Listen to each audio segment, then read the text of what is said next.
हो western bypass Navelim साकून हांगा वयता होलसेल फीश मार्केट आनी हो इनॉग्रेशन जाल्लो 23rd of December 2024 व्हडलो फॅन फेअर करून सामकें ते भाशेन हें करून हो इनॉग्रेशन केल्लो.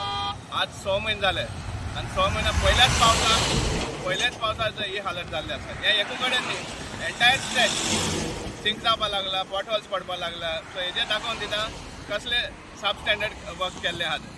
पावस अजून अर्द्यार सुद्दां पावना आनी हेजे मुखार ह्या रोडाचे कितें सुमार हालत जावपा आहा ती दिसून येतले लोकांक.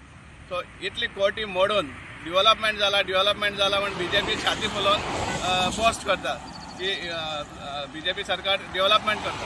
पूण कसले डेव्हलपमेंट असलो सब स्टँडर्ड वर्क आहा ती 6 months सपोज एक हें जायना, रोड टिकना, इतली कोटी मोडून जाल्यार आनी कसले डेव्हलपमेंटा उलयता तुमी.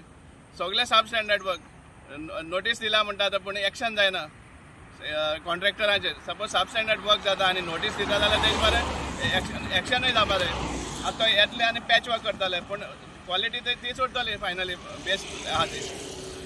सो एवरी इयर फक्त मेंटेनन्स करपाचें. सो असले जे सब स्टँडर्ड काम करता कॉन्ट्रॅक्टर तांचेर हें जावपा जाय, ब्लॅक लिस्ट जावपा जाय ते. पूण ब्लॅक लिस्ट करपाक तांकां हें आसना, ऑप्शन आसना. कित्याक कॉन्ट्रॅक्ट दिवपाक पयलीं त्या कॉन्ट्रॅक्टराक कितें तरी हें दिवपा पडटा, सामकें भरपूर किकबॅक्स दिवपा पडटा, कमिशन दिवपा पडटा. सो एक्शन कशें जातलें. सो एक्शन घेवपाक शकनात. पूण फायनली टॅक्स पेयराचो पयसो हे भाशेन उदकान वयता हें आमकां दाखोवपा जाय. आनी जो बीजेपी सरकार डेव्हलपमेंटा पोस्ट करता तांचो डेव्हलपमेंट कसलो तोय आमकां लोकांक दाखोवपा जाय.